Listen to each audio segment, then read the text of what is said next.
What if someone who had no reason to notice you, yet refused to forget you?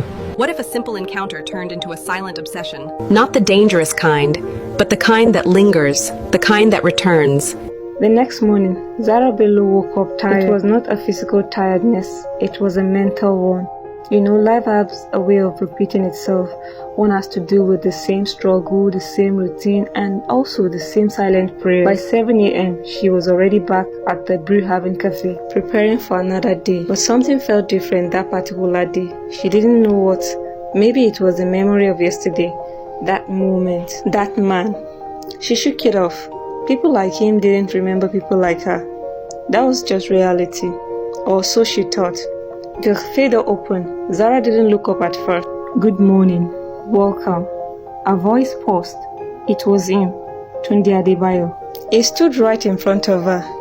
He looked calm, like he had always belonged there. "Good morning," he said, like nothing happened. Zarah blinked. "Good morning, sir. Just coffee today." He smiled slightly. She nodded quickly and turned away, but her heart wasn't as calm as her face. Why was he back? Of all the cafes in Lagos, why this one? Why her? Minutes later, she brought his coffee. Carefully, he placed it gently on the table. "No accident today," Tunde said lightly. Zarah couldn't help it. A smile escaped. "Yes, no accident today." For a moment, they both laughed. And just like that, the tension softened. The darkness shrunk. Even the silence became comfortable. But Zarah was quick to bring herself back to reality. This man was not her story, or at least it wasn't supposed to be. She needed to focus. And that was how this man kept coming back to the cafe.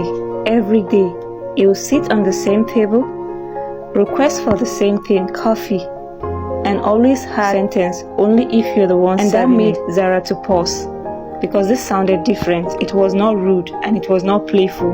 It was intentional. She served him anyway and kept things professional, but something had already shifted. One day, one of the other staff called her. "Zarah, that man comes every day. Do you know him?" One whispered. She shook her head, "No." Across the cafe, Tunde sat watching her again, not in a creepy way or in a controlling way, but like someone trying to understand something real, something unfamiliar, something real. He had met many women, beautiful ones, confident ones, strategic ones, but Zarah didn't even try to get his attention, and that made her impossible to ignore. Later that evening, Zarah closed from work exhausted. She stepped outside the cafe. The Lagos air felt heavy. She adjusted her bag and began walking. Then she noticed it. A car. It was parked not too far from her. It was a familiar one. The window rolled down slowly.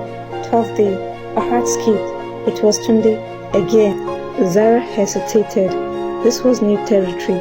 A dangerous one, not because of him, but because of what this could become. "I'm fine," she said carefully. He studied her for a second. "You don't look fine." There was silence. Zarah looked away. She wasn't used to people noticing, not really noticing. Then he said something that changed everything. "Let me drop you." Zarah froze.